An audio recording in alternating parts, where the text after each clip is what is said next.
back, people, and today we're breaking a film on the Miami Dolphins offense, looking at some clips from 2023 and 2024 to kind of look how Mike McDaniel can get this offense back to form and how that all kind of starts up front with better run blocking. Because with how teams play Miami with a lot of too high looks in 2024, they became quite predictable and they lost a lot of those explosive run plays, and teams didn't respect that up front.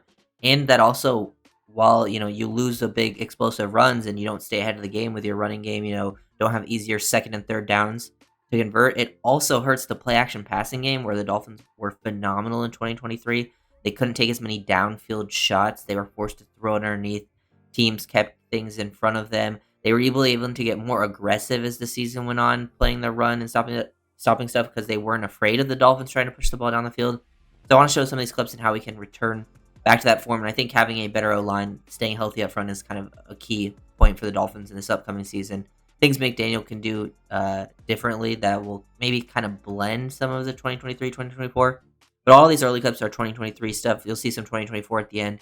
Kind of see the major difference because I think, these clips kind of encapsulate both seasons pretty well, at least for the offense. So, leave a like, comment on the video. It helps out with all the YouTube algorithm stuff. Join as a member if you want early access to some videos. And, let's get right into this. Lots of stuff to look at here. So, look at this. The Giants out in too high. This is a too high look. Dolphins are able to get a light box here. This happened a lot in 2024 where they got a light box and they would still only come up with like 1 to 3 yards, which is just not good enough. The Dolphins get a very favorable look up front, and they just block it up perfectly. Like, look how much space is created. When you have running backs like Achane and he gets this type of space, good cutoffs here. The kick out, they get their left tackle easily up on the next level. And Achane has this much room to work with. Look at him just break the angle of this safety. He's trying to fit late, and he gets a big explosive run play that turns into a touchdown. And these types of plays can be game-changing, but it also just puts so much more stress on a defense. Even these toss plays, like that's basic outside zone. Dolphins get the crack toss going, and like this play, 100% didn't work at all in 2024. You'll see some clips of that later on, even against the Bills. But he had like some big explosive run plays. You can see look at like the depth of the linebackers. The linebackers are playing such deep depth in 2024 because they realized they could close downhill pretty easily and then gain depth and coverage if they needed to.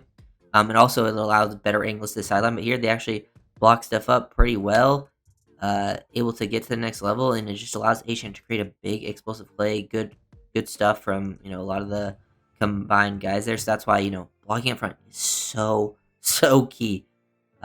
For this Dolphins' success offensively. It at least allows you to find some sort of balance, because another example of that crack toss where you have a decent O-line going on here, at least on the right side. You got Robert Hunt, Austin Jackson.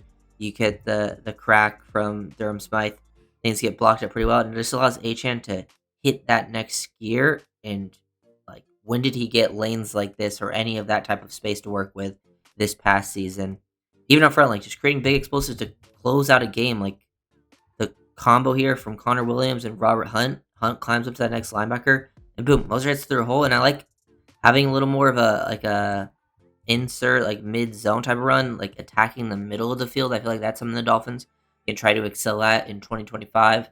Is being a little more, downhill of a team, mixing that in, especially with guys like Jalen Wright, Ollie Gordon, and you can have those big explosive touchdown runs. Those literally could just change the entire dynamic of the offense.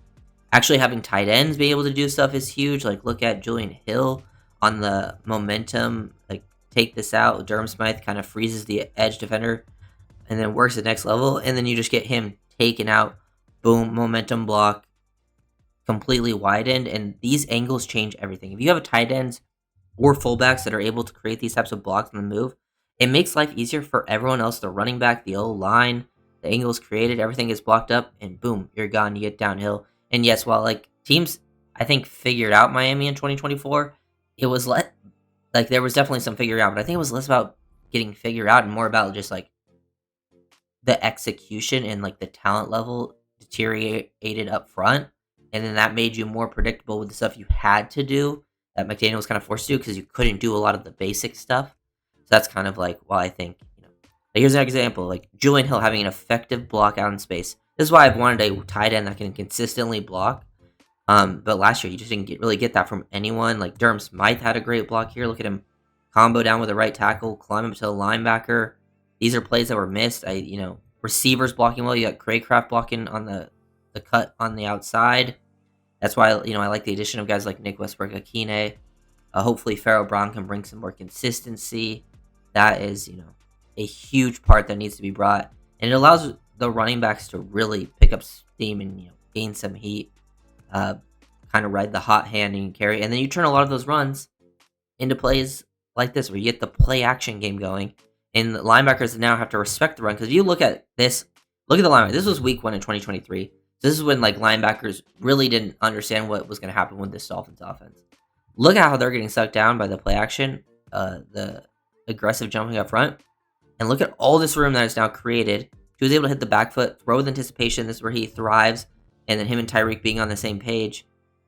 When you have that much space to work with, you can really take advantage of guys like Reek and Waddle's skill set. Boom, play action there. Linebackers get flowed away. They get out of the way, and you boom, just quick hit to Durham Smythe over the middle of the field. These are plays that didn't necessarily disappear in 2024, but it became way less common because of the lack of a running game. They didn't feel like you could throw it down the field. Even when, they had their starters in, like, the O-line was, the O-line was never that healthy. But even when Tua was back, they still weren't able to push the ball downfield as much because of how teams were playing against them. They didn't have to respect the run, so these types of plays just didn't become as common. Play action also creates clean pockets because you get here, boom. Look how much space there's to work with. Tua looks at his first read, it's taken away. He's able to reset and then find the second read to Tyreek and still throw with anticipation because, your pocket created here is clean because if you are able to, work that play action, linebackers don't get a ton of depth and you create a big play, and the O-line off play action typically has a much easier job. And these are, these deep dig routes, running these dagger concepts, the Dolphins absolutely feasted, quick motion, boom, create these big 20-yard plus plays. Like, look how much space is created here because these linebackers, second level defenders compared to the third level defenders, almost like 15 to 20 yards of separation between the second and third level defenders because of the threat that they were able to create up front. And you also could turn the play action stuff into big like touchdowns. It doesn't have to just be like those, they were doing a lot of big chunk plays, but you could also get the quarters look here. He's getting bracketed and he's just Tyreek works right past them and you turn that into a long play down the field. That's another element that was kind of missing in 2024. So this is what you're looking for 100%. And then you get to stuff where you try to run the crack toss and you can just see like one, you become a little predictable. Two, the linebackers are ready for it. They see the motion. They're like playing with more depth. They're able to get over the top. You just have less good blocking up front. Like one, you get the fail immediately. Like Ingold, doesn't do a horrible job, but to get to the outside. And then look how much easier the flow is to get out here. Julian Hill misses the block on Rasul Douglas. This is a big part. Like Julian Hill missing a block on Douglas there, which completely slows down that play. And everyone just getting to the sideline. That's why I think, being able to run the ball up the middle, teams weren't really respective of that. And they were able to play to the perimeter and just taking away plays like that. Like here's another example, another option of it where the corners are getting downhill, playing it aggressively. And when they're playing a lot of cover two, the two deep safeties, corners can feel aggressive in run support like that if they're able to read it because they are flat defenders. They don't have to cover a ton of ground deep, and then this play just gets taken away. And then look at the people are losing blocks up front, and this was just sort of the story of the season for you had maybe like a 4-game stretch where you were maybe running the ball decently, and that was when you had some backups in and Austin Jackson was still in the lineup, and then you just completely lost. It had nothing going for you. And then teams could do this, while they were still facing a lot of too high, there's times where, on 1st and 10, they would get aggressive and run blitz and get downhill because teams were not afraid of Miami trying to throw the ball down the field, especially on early downs, because they became predictable because of the lack of running ability, so they could afford to be aggressive. And they just get in the backfield, Liam loses his block real quick, he's almost doing, the splits, he's on the ground. And they get in the backfield and blow that stuff up. and those plays get taken away. You lose the play action ability, and I don't think this offense in 2025 is going to be a 1-to-1 in 2023 or a 1-to-1 in 2024. I think you'll see a mix of stuff, but I think if the O line stays healthy, they will be able to find some sort of balance running the ball. And if the Dolphins offense can run the ball at least at a decent level, the Dolphins offense is going to find way more success in 2025 than it did in 2024.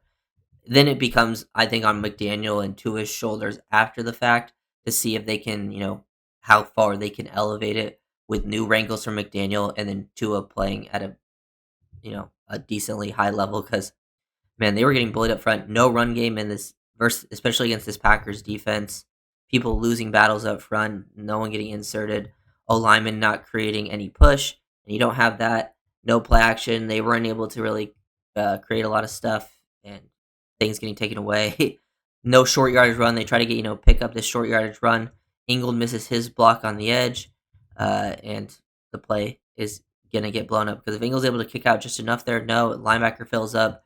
Brewer loses a yard on the play, and then it's over. And then now you try to work play action game here against like the Texans. This is a good example of how the Texans kind of took away stuff. Is they ran an inverted Tampa 2, so it looks like it's gonna be cover 3 to try to throw off the defense. And they know like off the play action one, they're not super threatened. The linebackers don't have to be like flying downhill, so they don't even gain a ton of depth. They know they have over the middle of the field help. They take away stuff. The corners become the two high guys, and in the middle of the field safety, which you think is cover 3, he rolls down in Tampa 2 and takes away the middle of the field. Tua and Tyreek aren't on the same page. Tua never sees it coming either, and it gets picked off. And that was kind of the story of the season. Obviously, this is just like a one play, but I do think this is a good way of showing, like especially these Packers and Texans game, of how good teams, good coaches were able to play Miami very effectively. There was times where the offense was still able to be good in 2024, obviously, but against lesser talent, and they were just able to like really overtake it. But when they really met their match, they had zero running game, zero, and then teams did not have to respect that. They had nothing going. It was a lot of later downs, ineffective screens, and then when they showed play actions, teams didn't have to respect it, and they had a perfect play call to take away what Miami liked to do. But if they do this stuff, like say they are running this type of thing, this defense, if you are able to run the ball successfully, then teams would be forced to do this less of the too high, and you could also stick with it. And then if they have to go away from it, then these types of plays over the middle of the field become more opened up again. So that's kind of what I'm thinking for this defense or this offense to create more explosive plays. I do think that will happen if Tua and the O line stay healthy. I do think you will see more explosives. You still have great weapons, and I think they added some fun pieces to compete. Really just depends on how healthy some of those guys can stay up front. Even if like they don't play, like even if Jonah doesn't have the greatest rookie season or James Daniels isn't completely back to 100% off the injury, I think if those starting five stay healthy for the most part, maybe you have 4 of them, I still think the O-line will be able to do their job. I think it's a very offensive line friendly system, and I still think there'll be an upgrade over what you had last year, and that'll be enough with, I think Austin Jackson is a key part of the running game. Brewer's really good in this scheme, and then I think Patrick Paul, I know some people have their question marks. I think even if he doesn't take a huge jump, I still think he'll be good enough with the other people in there within this system. He has the size and athleticism for it, where I'm not like super worried. And really, I mean, I think one of the key parts of this offense this season is also the tight ends and the fullbacks being able to run block on a consistent level.